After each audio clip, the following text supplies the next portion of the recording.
सावधान। णमो अर्हन्ताळं णमो सिद्धाळं णमो आयर्याळं णमो वज्झायाळं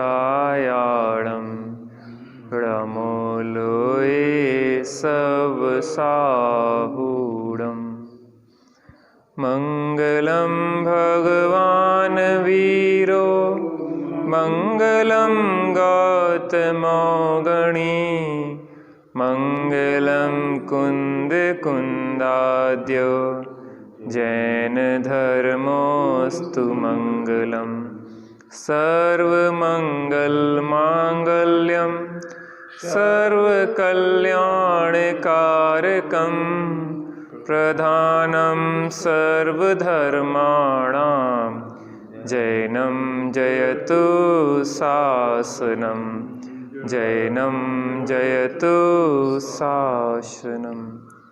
नमः समय साराय शानुभूत्या चकासते चित्स्वभावाय भावाय सर्वभावान्तरच्छिदे।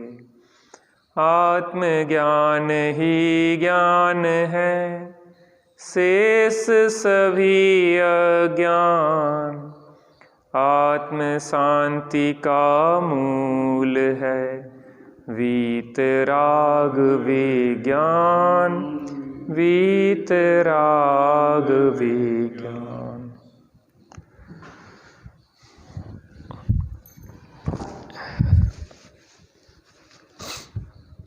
दो भाई शुभचंद और भर्तरी सुख की खोज के लिए राज्य छोड़ के निकले। दोनों ने 12 वर्ष तक तपस्या की और 12 वर्ष की तपस्या के बाद भर्तरी ने एक स्वर्ण रसायन बनाने की एक गुरु से विद्या सीख ली,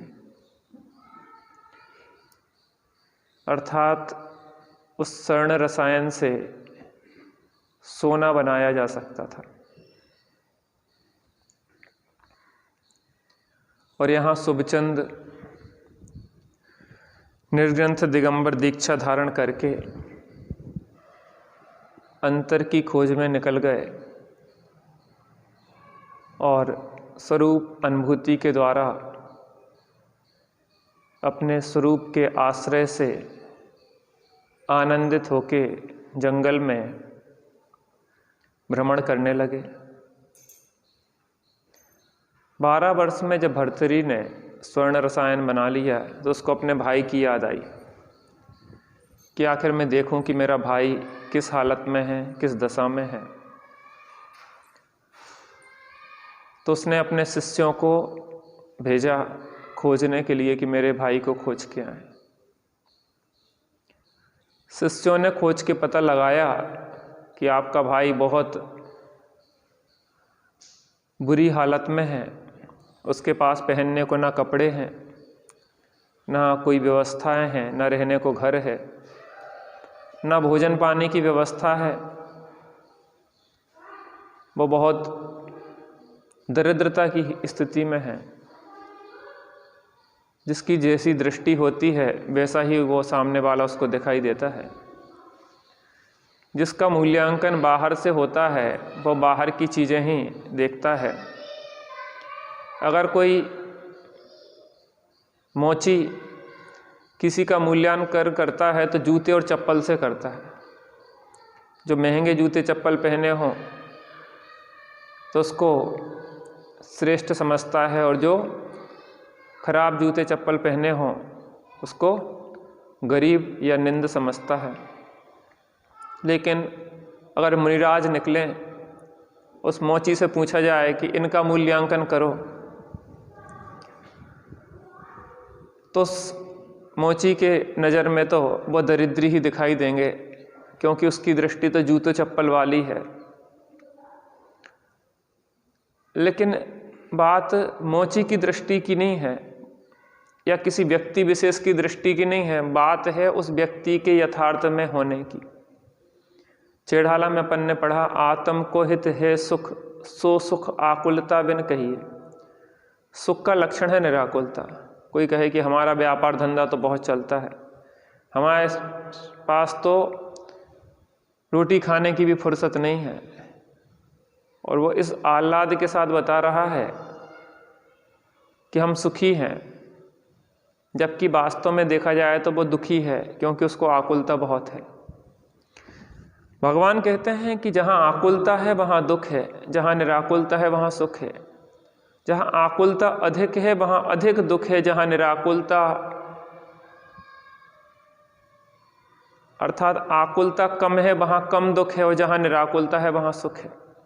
फिर से समझें, जहाँ अधिक आकुलता है वहाँ अधिक दुख है, जहाँ कम आकुलता है वहाँ कम दुख है, और जहाँ निराकुलता है वहाँ सुख है। हमें अपने नापने के पैमाने बदलने होंगे। जो पर्याय दृष्टि से हम देख रहे हैं, उस पर्याय दृष्टि से न देख के द्रव्य दृष्टि से देखें।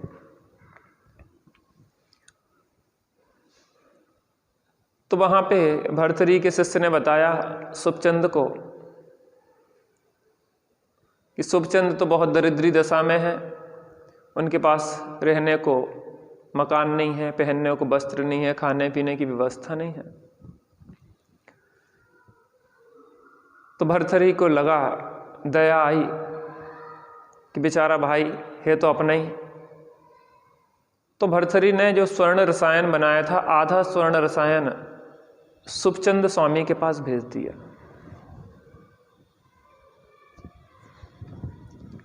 शुभचंद स्वामी के पास वह शिष्य उनका लेके पहुंचा और शुभचंद स्वामी से बोला कि लीजिए, आपके भाई ने यह स्वर्ण रसायन भेजा है और आप अपनी दरिद्रता मिटा लें, और उनके चरणों में रख दिया।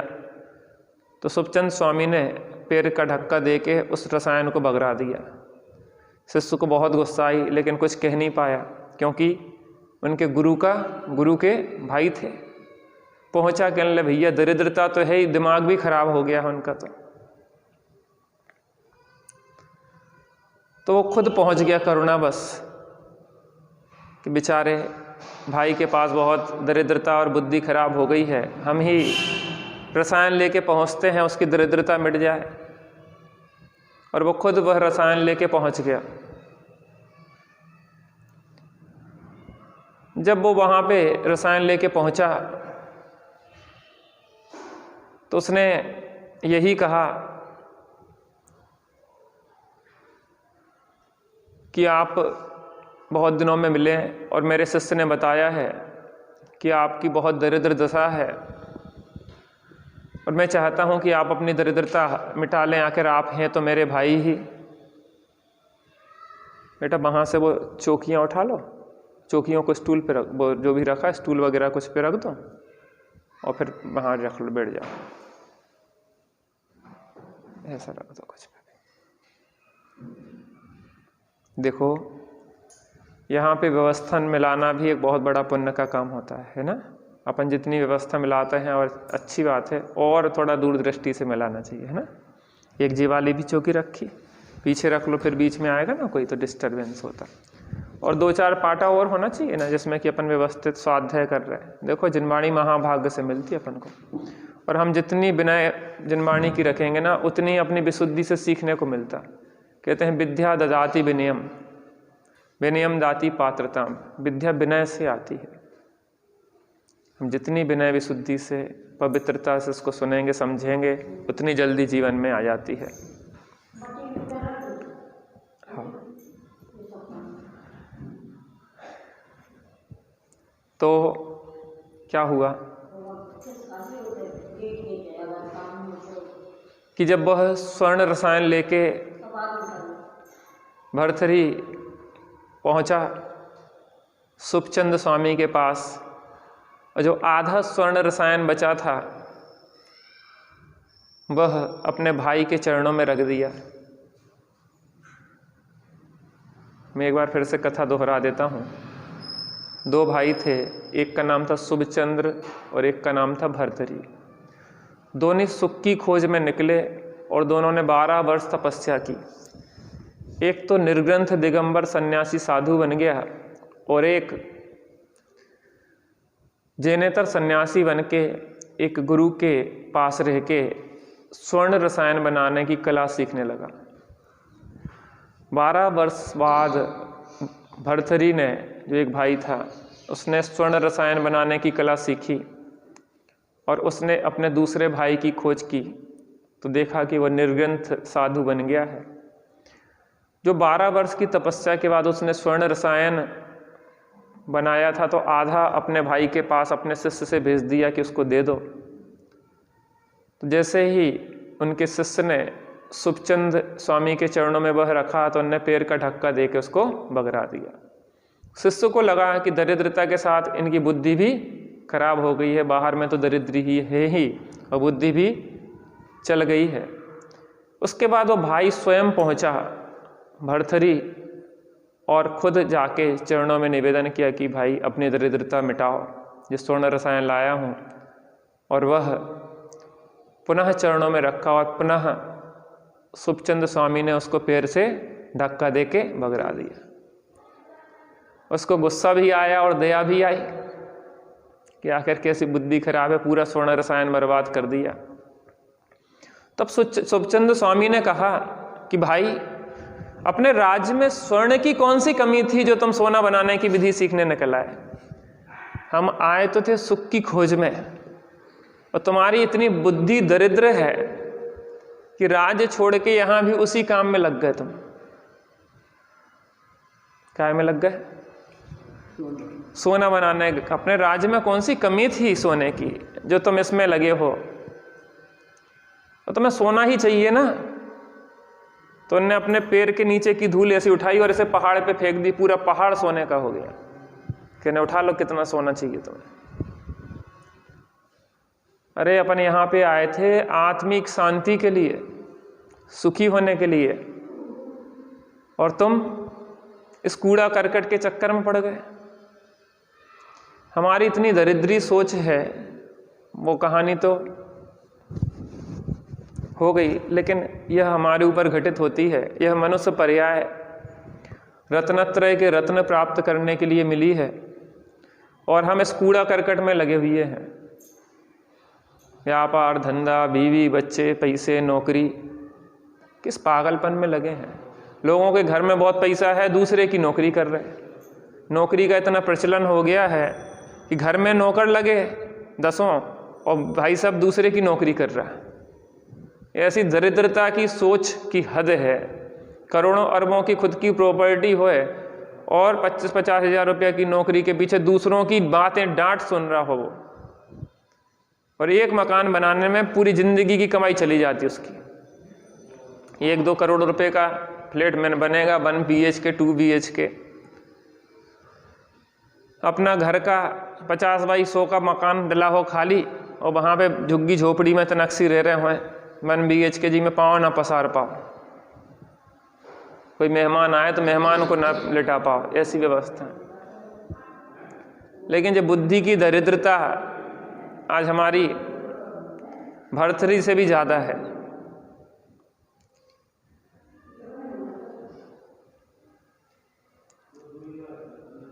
व्यक्ति को अपने आत्मा के कल्याण के लिए समय नहीं है, कूड़ा करकट के लिए 24 घंटे लगा रहना चाहता है।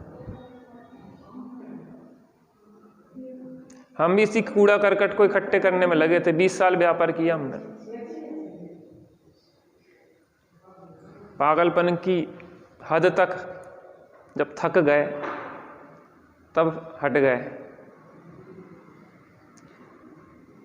दादाजी से पूछ लो, इन्हें 82 साल में क्या कमाया? 0 है रिजल्ट। अपने पास जब ऊर्जा होती है तो कूड़ा करकट बीनने में निकाल देते हैं, और बाद में जब थक हार जाते हैं, शरीर काम नहीं करता है, घुटना में दर्द हो जाता है, कमर में दर्द हो जाता है, चलने फिरने लायक होते नहीं हैं, तब मंदिर में आके बैठ जाते हैं। कैसे बहू कहती है कि जाके कहते हमें शांति से रन दो, अब थोड़े चली जाओ तुम। तो हारे को विश्राम है। जब कान से सुनाई नहीं देता है, आंखों से दिखाई नहीं देता है, बुद्धि काम करती नहीं है, तब धर्म दिखता है व्यक्ति को।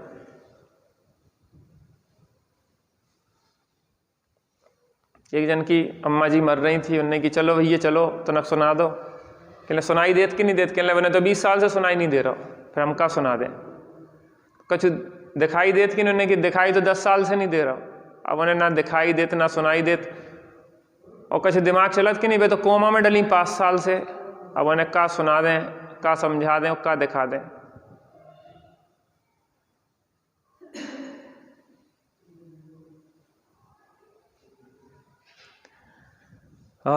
आत्मचिंतन का ये समय आया, पाके नर तन क्या खोया क्या पाया। आत्मचिंतन का ये समय आया, हम जिसे ज्ञान ज्ञान कहते हैं, हम जिसे ज्ञान ज्ञान कहते हैं, वो तो विषयों में ही है भर माया। जिस ज्ञान को ज्ञान कह रहे हो वो ज्ञान नहीं है, वो अज्ञान है, क्योंकि पंचेंद्रिय के विषयों में ही लगाता है। वो बुद्धि नहीं है, वो दुर्बुद्धि है, कुबुद्धि है। सुबह से हम छत पे टहलते हैं जब, तो एक व्यक्ति मच्छर मारता रहता है बल्ले से, पट पट पट पट। किसी ने मच्छर मारने का बल्ला बनाया होगा ना, मूर्ख नहीं होगा, वो बुद्धिमान होगा, बुद्धि तेज चलती होगी, तभी तो उसने वैज्ञानिक खोज की। लेकिन हिंसा की एक परंपरा चालू कर दी, अनंत जीवों का घात होता रहेगा। ये ज्ञान ज्ञान नहीं है जो हमें विषयों में भरमाता है, 5 पापों में लगाता है।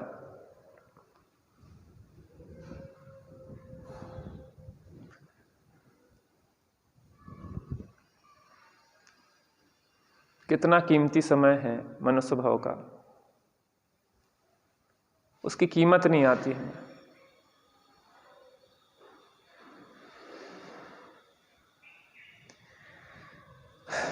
उन्नीस नंबर पेज पे देख रहे थे अपन, वस्तु के सामान्य विशेषात्मक स्वरूप को जानना जरूरी क्यों है? क्यों समझे हम धर्म को? क्यों समझे इन बातों को? क्या जरूरत है समय खराब करने की? दुकान पे बैठेंगे तो 2 पैसा कमाएंगे। लोगों को टाइम नहीं है, दुकानदारी बहुत चल रही है, बर्तनों के ग्राहक पे ग्राहक चले आ रहे हैं। मंदिर बैठे में ठंड लगा तो दुकान में बैठे में गर्मी लगा तो अपन को रुचि अनुयायी वीर का परमन होता है। व्यक्ति को लगे कि यहाँ पे मौत है, संसार में बचने की एक जगह ही है। कितना महत्व है इस चीज़ का, कीमत आना चाहिए। हम तो इसलिए बता रहे हैं, हम इस पागलपन में लगे रहे इसलिए आपको कह रहे, क्योंकि अंत में सब यहीं रह जाने वाला है, कुछ साथ में नहीं जाएगा। ना सोना काम आएगा ना चांदी आएगी, सज धज के जिस दिन मौत की सहजादी आएगी। वस्तु सामान्य विशेषात्मक अथवा द्रव्य पर्यायात्मक है, परंतु सामान्य स्वरूप द्रव्य स्वभाव का ज्ञान न होने के कारण हमने वस्तु को मात्र विशेष अर्थात पर्याय रूप ही माना है, जाना है और अनुभव किया है। दूसरे शब्दों में कहें तो हमने आत्म वस्तु के विशेष पर्याय रूप को ही संपूर्ण वस्तु माना, जाना है, अनुभव किया है। फलता मात्र पर्याय में जो शरीर आदि संयोग तथा राग आदि विकार थे, उन्हीं में हमारा अपनापन, एकत्व, स्वामित्व और अहंकार आ गया है। मूल जो द्रव्य स्वभाव है उसको तो जाना नहीं है, और हमने मात्र पर्यायों को ही जाना है। हम कौन है? जो शरीर हम हैं। शरीर माने आत्मा और पुद्गल की असमान जाति द्रव्य पर्याय है, 2 द्रव्यों की मिली हुई एक अवस्था। काय की? दो द्रव्यों की मिली हुई अवस्था। तो दो द्रव्य अलग अलग हैं कि एक हैं? और हमने क्या मान लिया? एक। मैं शरीर हूं तो शरीर में एक तो आत्मा है और अनंत पुद्गल द्रव्य परमाणु।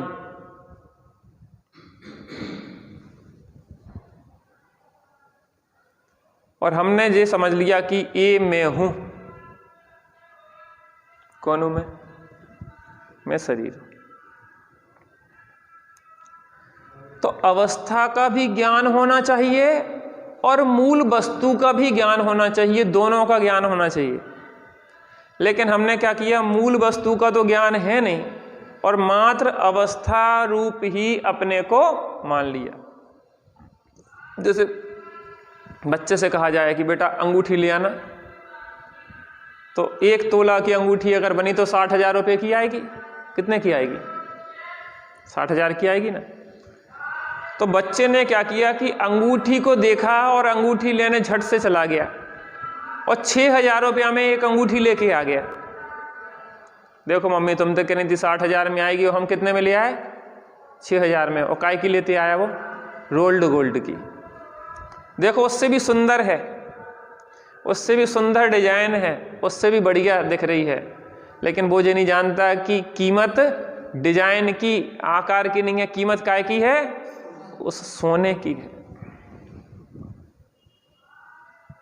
पर्यायों में रीझा हुआ यह इंसान मूल वस्तु को भूल गया है।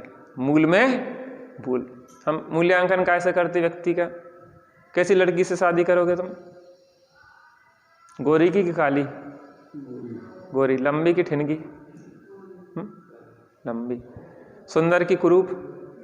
सुंदर। मूल्यांकन कैसे है? बाहर से।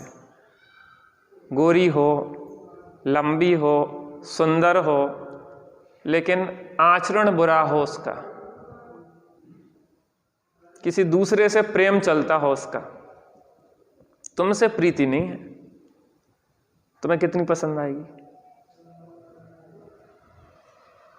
आचरण एक भी ठीक नहीं है, ना मंदिर आती है, ना माता पिता की सेवा करती है, ना एक भी बात मानती है।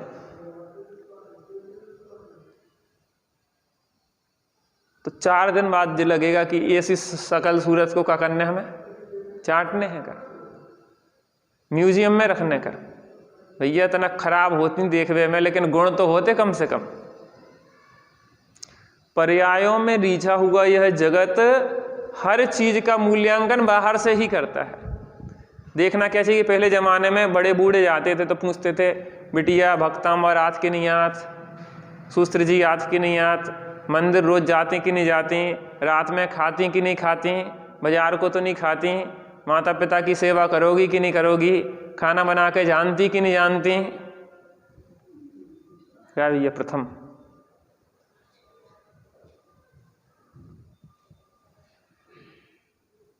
अब क्या होता है?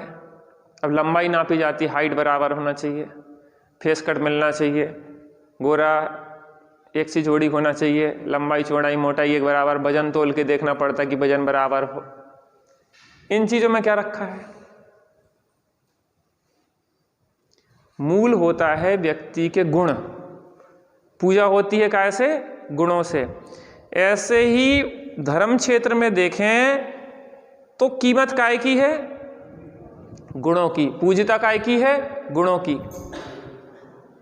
मेरी भावना पढ़ते हैं कि जिसने राग द्वेष कामादिक जीते सब जग जान लिया, सब जीवों को मोक्ष मार्ग का निष्प्रह हो उपदेश दिया, बुद्ध वीर जिन हरिहर ब्रह्मा या उसको स्वाधीन का। तुम्हें जो मन में आए वो नाम रख दो, लेकिन गुण क्या होना चाहिए? जिसने राग देश कामादिक जीते सब जग जाने। गुण अपने यहां पूजा काय की है? गुणों की। तो हम गुण तो देखते नहीं हैं, हम तो क्या देखते हैं? बाहर से देखते हैं। ऐसे ही यहां कह रहे हैं कि वस्तु सामान्य विशेषात्मक है, तो हम क्या करते हैं? वस्तु के विशेषों में रीझ जाते हैं, मूल सामान्य वस्तु का अवलंबन नहीं करते। तो उससे क्या होता है, फलतः मात्र पर्याय में जो शरीर आदि संयोग तथा राग आदि विकार थे उन्हीं में हमारा अपनापन, एकत्व, स्वामित्व और अहमपना आ जाता है। शरीर और राग आदि पुरुषार्थ सिद्धि उपाय जी के 14वें कलश में श्लोक में कहा अमृतचंद स्वामी ने कि यह संसार का बीज क्या है, तो उसमें बताया कर्मकृत शरीर आदि और राग आदि में अपनापन, जो पहले पढ़ के आए अपन। जिस शरीर मिला है कर्म से और मोह राग देश हो रहे हैं कर्म के उदय से, तो कर्मकृत शरीर आदि और राग आदि में अपनापन, शरीर में और राग आदि मेरा स्वभाव। भैया गुस्सा करबो तो हमारा स्वभाव है, गुस्सा करबो स्वभाव है कि शांत निराकुलता स्वभाव है। क्या स्वभाव है अम्मा जी? गुस्सा करो। लेकिन गुस्से में रहते रहते ऐसा लगने लगा कि गुस्सा हमारा क्या हो गया है, स्वभाव हो गया। रोग को ही हमने स्वास्थ्य मान लिया है। जैसे कोई व्यक्ति को पीलिया हो जाए, तो पीलिया हो जाए तो व्यक्ति पीला पड़ने लग जाता है। क्या पड़ने लग जाता है? पीला पड़ने लग जाता है। विटामिन डी की कमी हो जाए, कैल्शियम आदि की कमी हो जाए तो व्यक्ति कैसा पड़ता है? पीला। और आदमी प्रसन्न हो रहा है कि पहले से हम बहुत गोरे हो गए। गोरे नहीं हो गए तुम पड़ गए हो पीरे, तुम्हारे अंदर खून की हो गई है कमी। जब खून का पानी बनने लग जाएगा तो सूजन आने लग जाएगी शरीर में, और सूजन आने लग जाएगी तो वो सोचेगा कि मैं तो मोटा हो गया हूं। तुम मोटे नहीं हो गए, तुम जावे बारिया हो। अब खून का पानी बनने लगा है। तो बीमारी अगर स्वास्थ्य रूप दिखने लगे तो बीमारी का इलाज नहीं करवाता व्यक्ति। ऐसे ही हमें जे भव रोग है, जे राग द्वेष का रोग है, क्रोध आदि हमारे विभाव है, रोग है, और जब वही हमें अपने स्वभाव दिखने लगेंगे तो उनके दूर करने का हम प्रयत्न नहीं करेंगे। हमारा अपनत्व, एकत्व, स्वामित्व और अहमपना आ गया, जिसके परिणाम स्वरूप कर्म और कर्म फल में ही वृद्धि होती रही है। शरीर और राग आदि में अपनापन आया तो पूर्व कर्म का उदय आया, उसमें जुड़े तो उससे कर्म फल में ही वृद्धि होती रहे, अर्थात संसार बढ़ रहा है प्रतिपल। अब हमें यदि द्रव्य सामान्य का ज्ञान हो जाए तो पर्याय विशेषों में एकत्व, अपनापन, अहंकार मिटाकर द्रव्य पर्यायात्मक सामान्य विशेषात्मक जैसी वस्तु है, जैसा कि उसका सम्यक स्वरूप है, उसकी वैसी ही श्रद्धा प्रतीति हो जाए। वस्तु कैसी है? सामान्य और विशेषात्मक। अपन ने सोने और हार आदि के दृष्टांत से समझा था कि कड़ा, कुंडल, अंगूठी, करधन आदि जो अवस्थाएं हैं उन सब में क्या व्याप्त है? स्वर्ण सामान्य। पहले कंगन थे, फिर मुकुट हो गया, फिर हार हो गया। उन तीनों अवस्थाओं में एक कौन व्याप्त हो रहा है? सोना। तो हमें दोनों का ज्ञान होना चाहिए, द्रव्य सामान्य और उसके विशेष, क्योंकि वस्तु सामान्य विशेषात्मक है। जीव है तो जीव की विशेषताएं, मनुष्य, त्रियंच, देव और नारकी, तो जीव का भी ज्ञान होना चाहिए और उसकी जो संसारी अवस्थाएं हैं उनका भी ज्ञान होना चाहिए कि उसकी अवस्थाएं क्या चल रही हैं। तब शरीर तो रहेगा परंतु हमें विनाशी और संयोगी प्रतिभासित होगा। शरीर तो रहेगा लेकिन अपना नहीं लगेगा।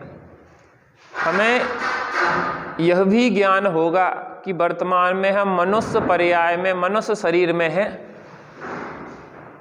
तो पशुओं जैसे कार्य नहीं करें, गंदी चीजें ना खाए, बाजार की फास्ट फूड जिसको कि जानवर भी नहीं खाते और मनुष्य खाया जाता है बड़े चाव से। चाइना में सबको खा लेते हैं, सांप होए, छछूंदर होए, चमगादड़ होए, कीड़ा होए, बिच्छू होए।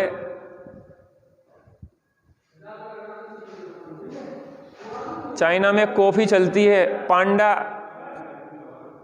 एक जानवर होता है उसकी लेटरिंग से बनती है वो कॉफ़ी, आप सोचो, और वो भी खा लेते वो लोग।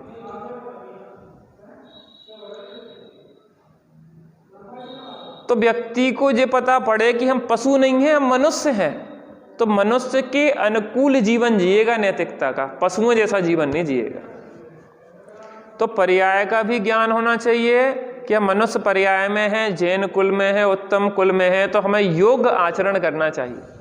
और मूल स्वभाव का भी ज्ञान होना चाहिए कि हम हैं कौन, जीव हैं, अर्थात हमें भूलना नहीं चाहिए कि इस पर्याय में जो रहने वाला जीव है वो वास्तव में मैं हूं, और यह जीव वर्तमान में मनुष्य पर्याय में। तो क्या होगा, तब शरीर तो रहेगा परंतु हमें विनाशी और संयोगी प्रतिभाषित होगा, जैसा कि यह वस्तुतः है।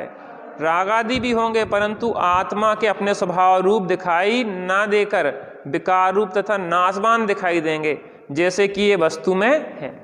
रोग हो शरीर में तो यह भी ज्ञान होगा कि शरीर में रोग है, लेकिन रोग मेरा स्वभाव नहीं।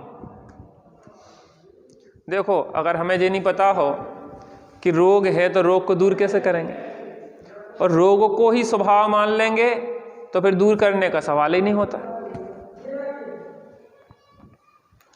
तो हमें दोनों का ज्ञान होना चाहिए, स्वभाव का भी और अवस्था का, कि स्वभाव तो हमारा सिद्धों जैसा है, लेकिन वर्तमान अवस्था में हम पामर दशा में, दुखी दशा में हैं, तो हम उसको दूर करने का प्रयत्न करेंगे। तब रागादि तथा शरीरादि के अभाव में मुझ आत्मा का अभाव नहीं हो सकता, ऐसा स्पष्ट निर्णय घटित होगा। अम्मा जी, अपन यहां से मर गए तो क्या होगा, हैं? मर गए तो क्या होगा, हैं? हैं? चलो, अम्मा जी को सुनाई नहीं दे रहा, आपको तो सुनाई दे रहा हो। मर गए तो क्या होगा, आगे कैसी कैसी तैयारी होगी आगे की?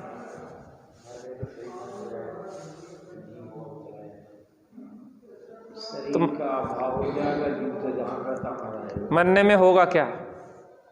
देखो, दो चीजें एक साथ चल रही थी, दूध और पानी एक साथ मिले थे, हमने क्या किया, मावा बनाया, ओंटा उसको, तो पानी नष्ट हो गया, वो भी नष्ट नहीं हुआ, वो उड़ गया। जो भाप बन के उड़ रहा था वो पानी था, वो भाप बन के उड़ के वो नष्ट हो गया क्या? वो आसमान में गया, वो आसमान में बादल बन के फिर बरस जाएगा। देखो, गर्मी पड़ती ना, गर्मी में पानी बाष्प बन के उड़ जाता है, और उड़ के फिर क्या करता है, बादलों के माध्यम से बरस जाता है। ऐसे ही होता है ना। तो शरीर और आत्मा का संयोग है, और शरीर मरने पे शरीर और आत्मा का वियोग हो जाएगा, तो शरीर नष्ट हो जाएगा। शरीर भी नष्ट नहीं होगा, शरीर मीन्स शरीर रूप स्ट्रक्चर तो नष्ट हो जाएगा, लेकिन शरीर जो पुद्गल का बना हुआ है वो पुद्गल परमाणु एक भी नष्ट नहीं होगा। आत्मा तो चले गया दूसरी गति में, दूसरी पर्याय में, यहां से माने देव बने तो हम देव हो गए। शरीर जला, शरीर जन के राख हो गया, राख उड़ के खेत में गई, मिट्टी हो गई, मिट्टी फल फूल रूप से बन गई, तो परमाणु भी नष्ट कहाँ होगी। अब दुख किस बात का होता है कि हमने अपने को पर्याय रूप ही मान लिया। पर्याय का ज्ञान होना अनिवार्य है, लेकिन पर्याय रूप मानना पज्जय मूढ़ा ही पर समय, अर्थात अज्ञानीपना है। पर्याय का ज्ञान इसलिए होना चाहिए कि ये हम नहीं है। कौन नहीं है हम? ये शरीर हम नहीं है, जो राग आदि हम नहीं। तब राग आदि तथा शरीर आदि के अभाव में मुझ आत्मा का भाव नहीं हो सकता, ऐसा स्पष्ट निर्णय घटित होगा। राग द्वेष छूट जाएंगे तो आत्मा मर जाएगी, क्योंकि हमारा परिचय तो राग द्वेष से है। किससे परिचय है हमारा? राग द्वेष से। राग द्वेष छूट जाएंगे तो आत्मा नाश हो जाएगी क्या? यानी राग द्वेष तो आत्मा की बीमारी थी, बीमारी जाने पे परम स्वास्थ्य हो जाएगा। क्या हो जाएगा? परम शास्त्र होगा। जब स्वयं को पर्याय रूप अथवा शरीरादि रागादि रूप अनुभव करता था तो राग बढ़ता था। देखो, जिस चीज को आप पसंद करते हो वो चीज आपकी ओर आकर्षित होती है।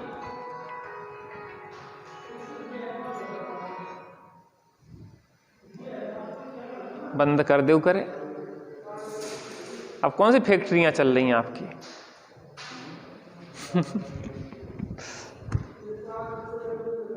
कई बार तो बंद ही करवो नहीं आज बड़े लोगों को। सुबह करवो भी चाहें तो नहीं कर पाते बंद। उनकी भी मोबाइल दे दे, मोबाइल रख लो भैया, रख लो, कहूँ काम पड़े। अब उन्हें जो नहीं पता कि बंद कैसे करो, जा सुबह घबरात रहते लेकिन बंद नहीं हो पाता। क्या करें, मजबूरी है।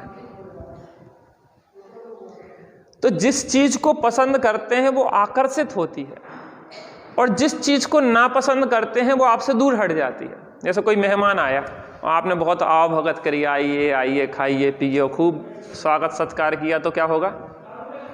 मेहमान दोबारा आएगा।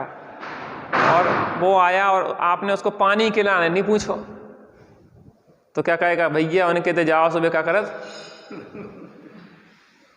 करत पानी खिलाने भी नहीं पूछो उनने हमें, अब हम उनके पास दोबारा नहीं जाएंगे। ऐसे कर्म भी उन्हें आकर्षित होते हैं जो कर्मों का स्वागत करता है।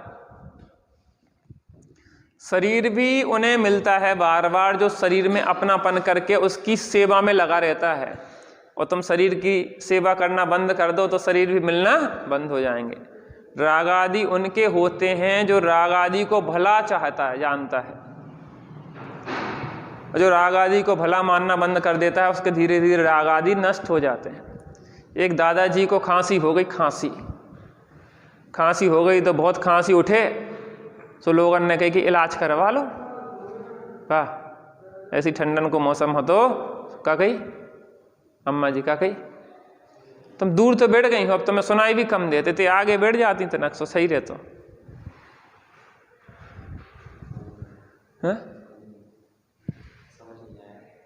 मुझे भी समझ में यही से तो कह रहे हैं कि आगे बैठे ना,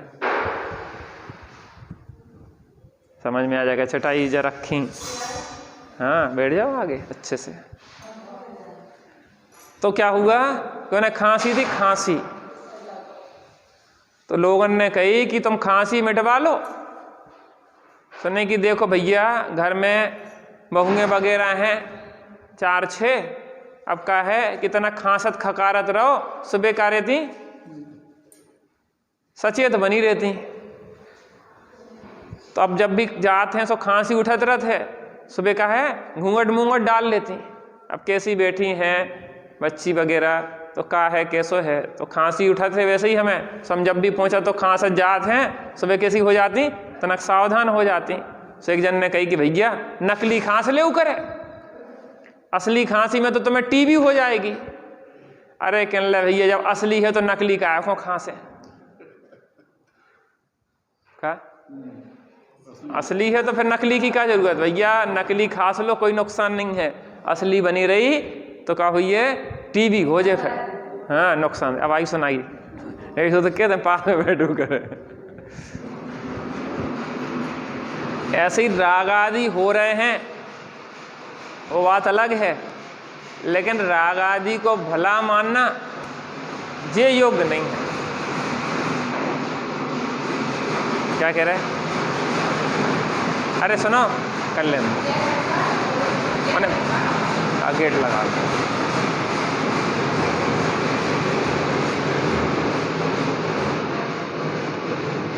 जी ठीक है। अब वे भी कोई जरूरी हुई है उतना काम करबो तो वो उतना जरूरी कर ले रहे हैं, उन्हें पता है वैसे तो वास्तव में जो रोग को भला मानता है उसका रोग बढ़ता है, और जो रोग को बुरा मानता है उसका रोग घट जाता है। जो राग को भला मानता है उसका राग बढ़ता है, जो संसार को भला मानता है उसका संसार बढ़ता है, जो शरीर को भला मानता है वो शरीर को बार बार प्राप्त होता है। जो शरीर और राग आदि को भला नहीं मानता, अपना नहीं मानता, उसका धीरे धीरे शरीर प्राप्त नहीं होते और राग आदि का अभाव हो जाता है।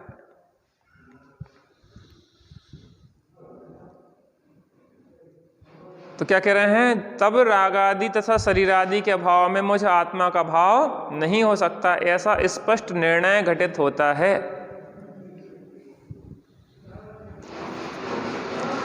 जब स्वयं को पर्याय रूप अथवा शरीर आदि राग आदि रूप अनुभव करता था तो राग बढ़ता था।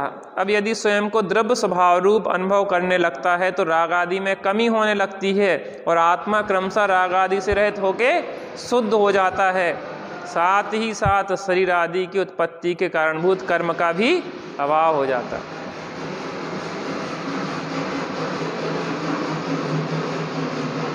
क्या हो जाता है?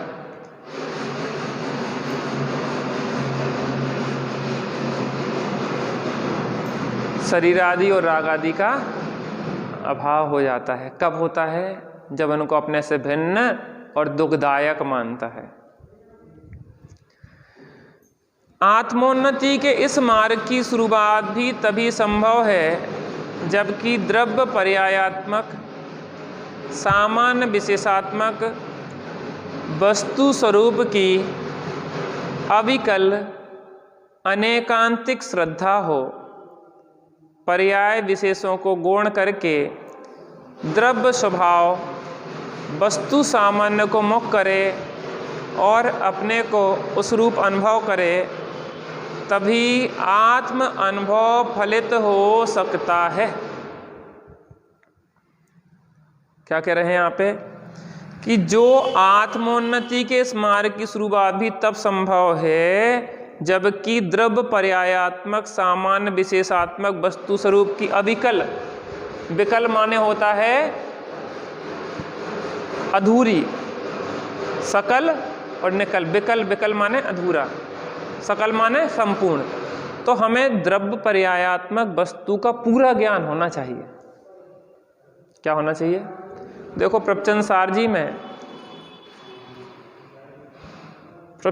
जी में 3 प्रकार के चक्षुओं की चर्चा आई।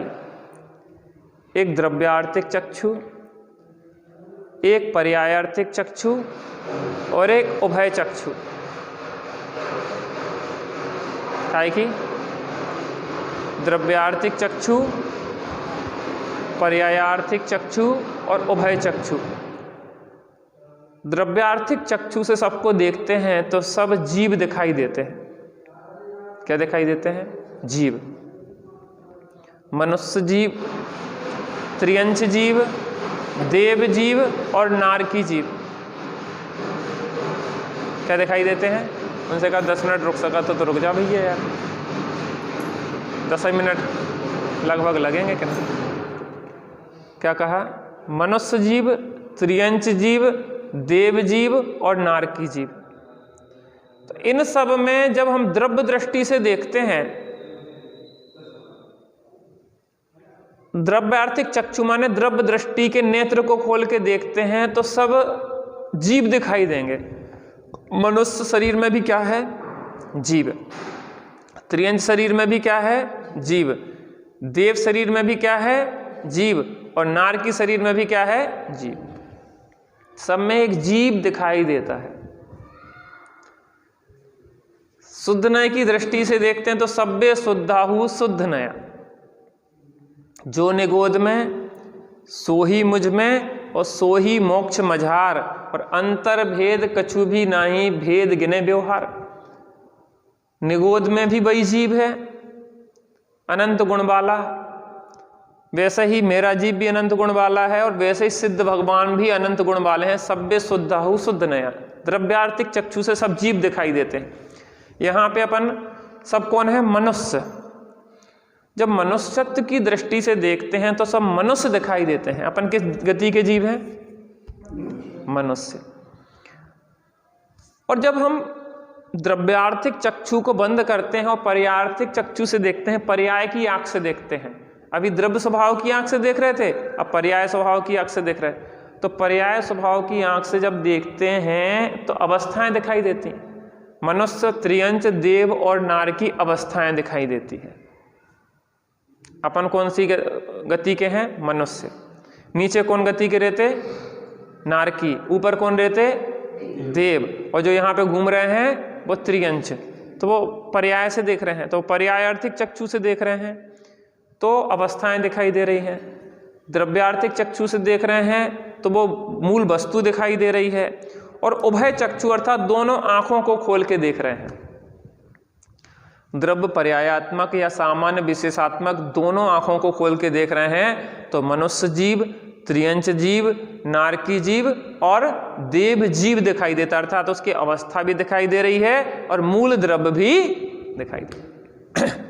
सब हैं तो जीव, लेकिन उनकी अवस्था में कोई मनुष्य है, कोई त्रियंच है, कोई देव है और कोई नारकी। तो ऐसी अनेकांतिक श्रद्धा होना चाहिए कि वस्तु के मूल स्वभाव का भी हमें ज्ञान होना चाहिए और उसकी अवस्था का भी ज्ञान होना चाहिए। फिर उसमें किसको मुख्य करना है और किसको गौण करना है वो प्रयोजन साधने की अपेक्षा है। जैसे किसी को तीरंदाजी करना है ना, तो वो एक आंख को बंद करेगा, एक आंख को बंद करके वो निशाना साधेगा।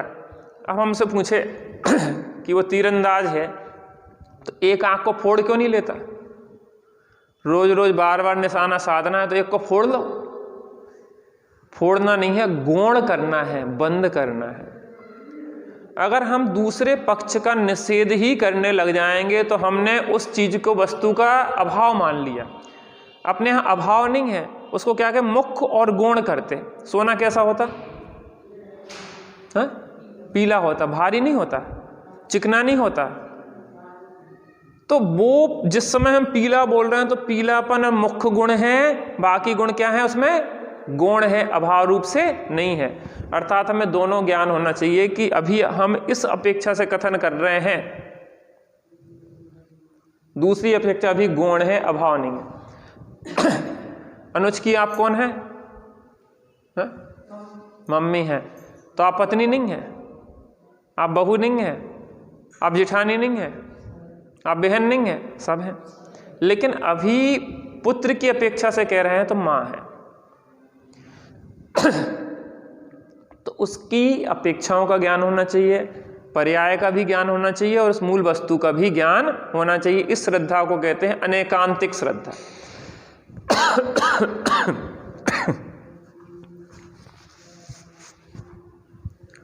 तो क्या कह रहे हैं? अविकल अनेकांतिक श्रद्धा हो, पर्याय विशेषों को गौण करके द्रव्य स्वभाव वस्तु सामान्य को मुख्य करे और अपने को उस रूप अनुभव करे, तभी आत्म अनुभव फलित होता है। देखो पर्याय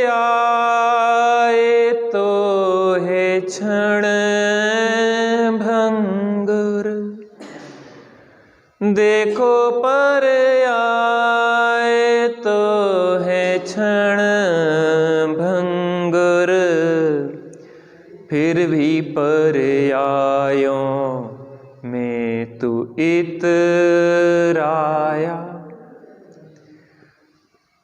मूल वस्तु का भी ज्ञान होना चाहिए, अवस्था का भी ज्ञान होना चाहिए और यह ज्ञान होना चाहिए कि मूल वस्तु नित्य रहती है और अवस्था क्षणिक रहती है। तो कह रहे हैं देखो पर्याय तो है क्षण भंगुर और तू क्षण भंगुर पे इतराया है।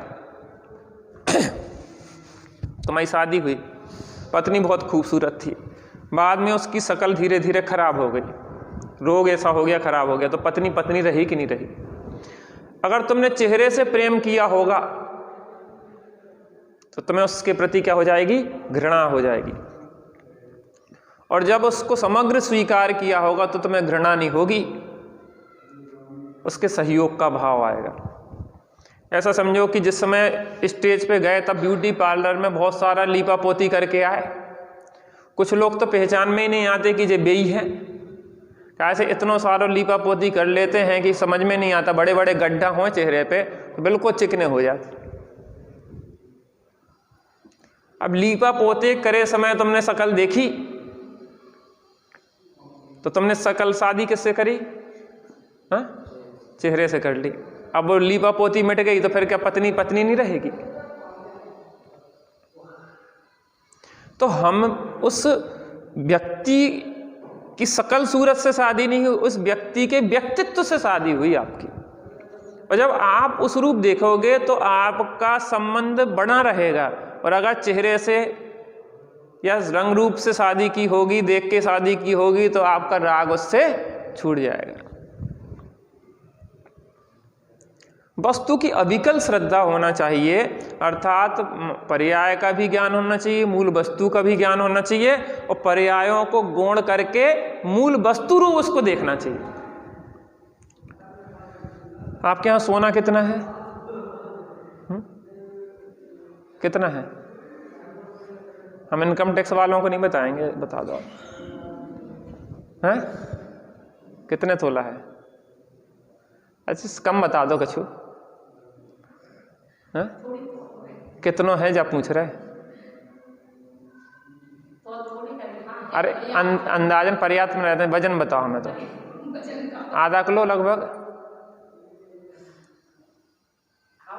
हाँ आधा किलो है।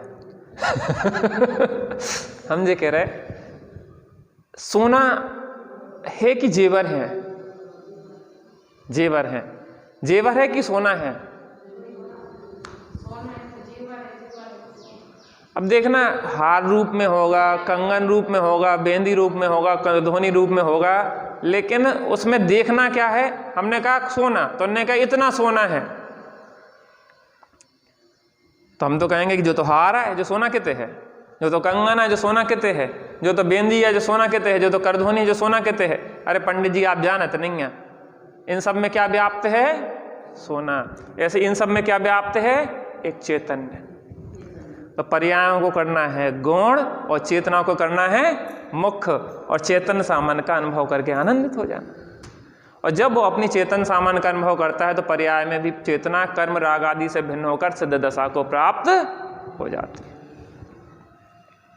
तो कह रहे हैं कि अनेकांतिक श्रद्धा हो, पर्याय विशेष को गौण करके द्रव्य स्वभाव वस्तु सामान्य को मुख्य करे और अपने को उस रूप अनुभव करे, तभी आत्म अनुभव फलित होता है। अतः वस्तु के सामान्य विशेषात्मक स्वरूप को जानना न केवल महत्वपूर्ण है अपितु नितांत आवश्यक है सुखी होने के लिए। 10 मिनट हो गए, अब ज़्यादा बढ़ाएंगे तो अपना वचन अवरुद्ध होगा, इसलिए अभी यहीं पे विराम लेते हैं। निज निधि निज में बताई यह अनंत उपकार है, उसके लिए जिन वाणी माँ को वंदना सत्कार है।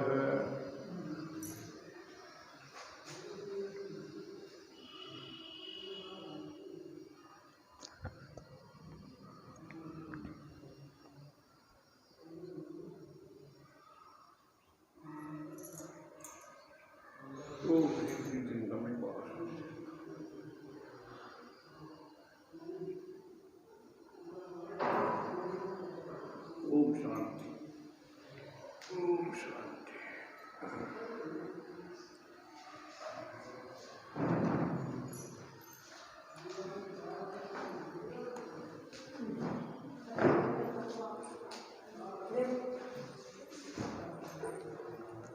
दादा संगीन वाणी माता की जय, महाजैन धर्म की जय।